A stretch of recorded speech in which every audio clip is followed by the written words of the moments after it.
On va pouvoir streamer en 1440p sur Twitch, c'est déjà dispo en bêta chez pas mal de streamers et ça utilise une fonctionnalité assez récente, la diffusion améliorée avec encodage multiple, ou Enhanced Broadcasting en anglais. Mais alors qu'est-ce que ce machin? Allez Père Custom, raconte-nous une histoire.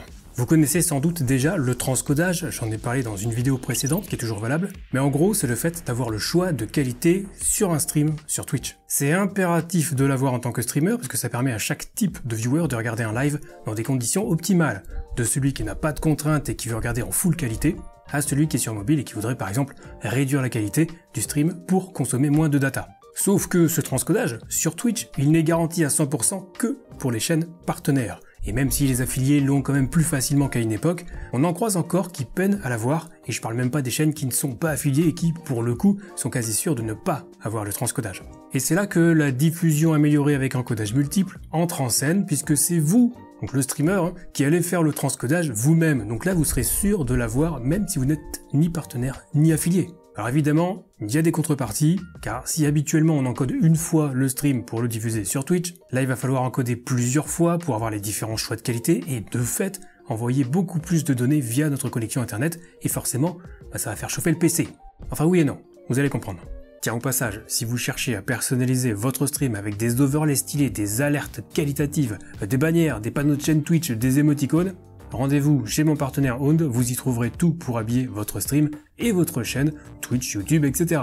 Il y a un très grand choix d'éléments et avec le code TOMTOM, vous aurez 55% de réduction sur toute la boutique, donc profitez-en tant que ça dure. Mais regardons un petit peu la configuration minimale requise, qui sera un poil différente selon que vous utilisiez le Enhanced Broadcasting classique ou celui pour le 1440p.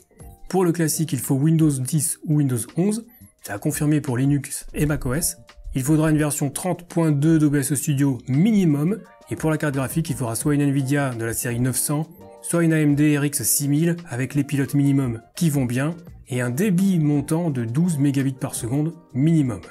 Et pour le 1440p, il faudra soit Windows 10 soit Windows 11, Linux et macOS sont également supportés, et cette fois il faudra la version 31.0 minimum pour OBS Studio. Et pour la carte graphique, il faudra au moins une RTX série 20, toujours une RX 6000 chez AMD, et vous voyez les autres cartes recommandées chez Apple et Intel. Et pour le débit montant, eh bien, il faudra 20 Mbps par seconde minimum, et en réalité il en faudra même un petit peu plus.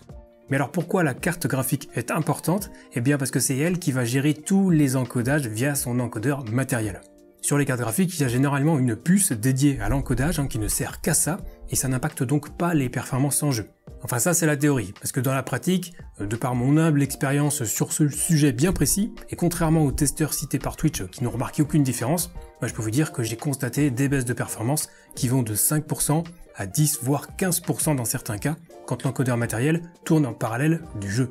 En fait, tout dépend de comment vous utilisez votre carte graphique, parce que même si c'est une puce à part qui gère les encodages, elle aura quand même besoin de bandes passantes malgré tout. Donc si le GPU est déjà sollicité à 100% par le jeu, ça risque de dégrader les performances, voire de faire bugger l'encodage. C'est pour ça qu'on conseille généralement de ne pas mettre les graphismes à fond en jeu, déjà parce que jouer en ultra, ça apporte quasiment rien, ça a été montré plein de fois. Et l'autre point à surveiller, c'est le framerate, les fameux FPS.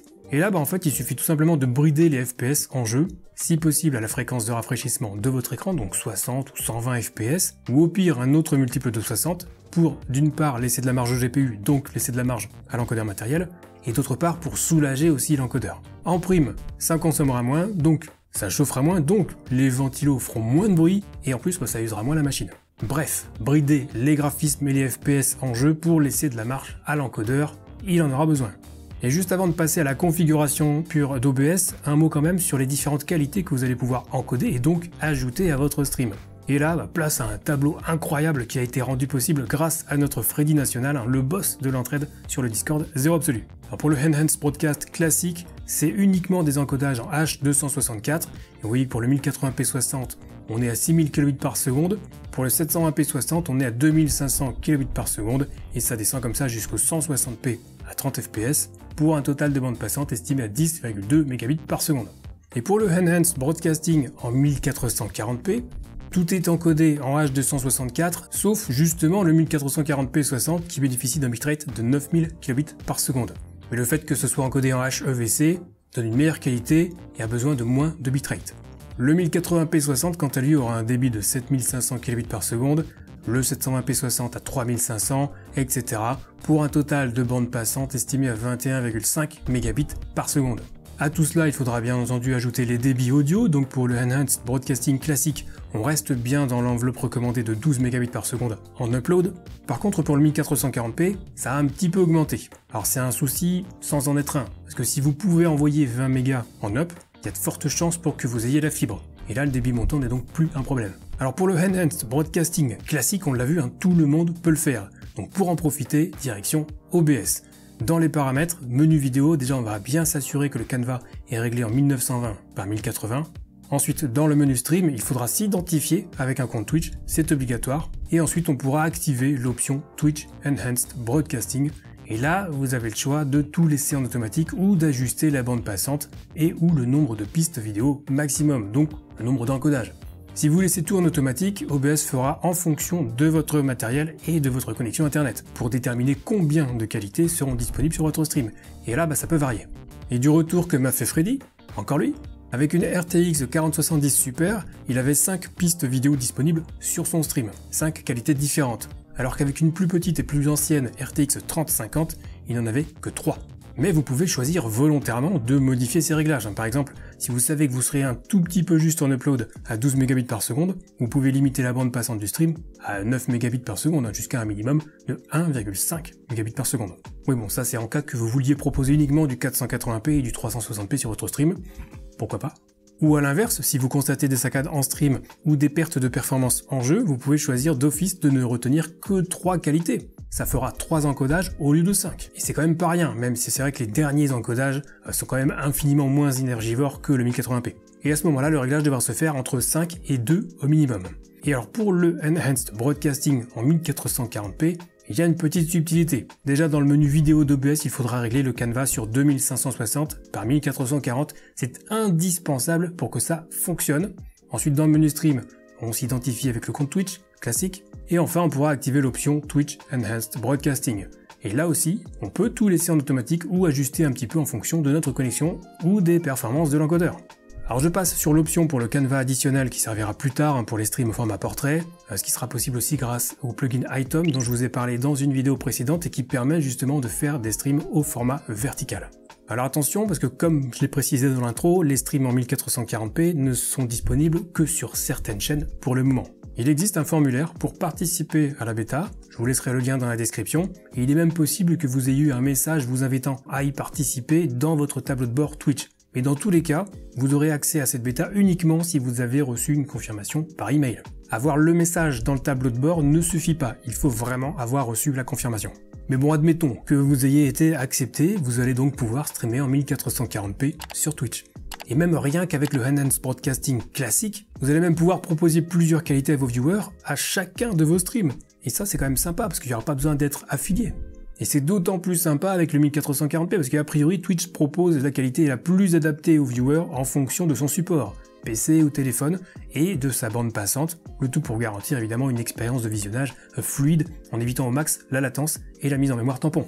Quelques petits bémols tout de même, et bon, ils sont quand même finalement assez nombreux. Déjà, on a vu que c'était dépendant de votre matériel malgré tout. Même en restant sur du matos compatible, une carte graphique plus ancienne ou plus modeste ne pourra peut-être pas fournir 5 encodages simultanés, comme on l'a vu avec le retour de Freddy sur la RTX 3050. Ensuite, dès lors que le Enhanced Broadcasting est activé dans OBS, tous les réglages faits ailleurs sont ignorés, parce que tout est automatisé. Comme on l'a vu, les seuls éléments sur lesquels on a le contrôle, c'est le nombre d'encodages, donc de qualités différentes, et le débit montant utilisé pour envoyer le tout. Par conséquent, avec la version classique, certes, on garantit le transcodage sur notre chaîne, mais au mieux, on aura du 1080p 60 à 6000 kbps par seconde. Ce qui est malheureusement encore insuffisant aujourd'hui pour proposer un stream propre, avec en général un débit qu'on monte plus volontiers vers 8000 kbps par seconde, qui est la limite officieuse sur Twitch. Donc on perd un peu de bitrate, ça paraît peu, mais ça peut faire la différence niveau qualité. En revanche, en ce qui concerne le 1440p, le débit de seulement 9000 kbps par seconde est compensé par le fait que l'encodage se fait en HEVC et non pas en H264, et d'après les retours de pas mal de collègues streamers, c'est quand même plutôt clean. Bon alors sur mobile, on n'aura peut-être pas l'utilité du 1440p, l'écran étant plus petit, en général même du 720p ça paraît joli, mais au pire vous pouvez vous faire votre propre avis en allant sur ce site qui répertorie les streams actuellement participant à la bêta 1440p sur Twitch, Je vous laisserai le lien dans la description si ça vous dit. Et avec le 1440p, vous avez le 1080p 60 qui repasse certes en H264, mais qui bénéficie d'un débit à 7500 kbps, ce qui est quand même mieux que les pauvres 6000 du Enhanced Broadcasting classique. Et alors dernier point pour vous informer que quelques streamers ont décidé d'abandonner le 1440p tout simplement à cause du décodage du HEVC. Parce que si le streamer encode, le viewer décode le stream. Et il semblerait que pas mal d'entre eux avaient des soucis de lecture, voire des qualités indisponibles. Voilà, tout est expliqué sur la page d'aide de Twitch qui mentionne les bonnes pratiques, notamment sur l'accélération matérielle du navigateur. Voilà, je vous laisse le soin de regarder tout ça si vous êtes dans cette situation. Le lien sera dans la description comme d'hab. Et donc voilà pour cette fameuse diffusion améliorée avec encodage multiple. Le nom est un petit peu long, mais ça garantit le transcodage pour tous. Avec aussi la possibilité de streamer en 1440p, avec au passage un nouveau codec plus performant. C'est plutôt bon signe pour l'avenir et preuve supplémentaire que Twitch bouge. Et dans le bon sens, cette fois, peut-être à l'inverse de ce que je mentionnais dans cette vidéo. Je vous laisse juger par vous-même. Nous on se retrouve très vite pour une prochaine vidéo et d'ici là, bon stream.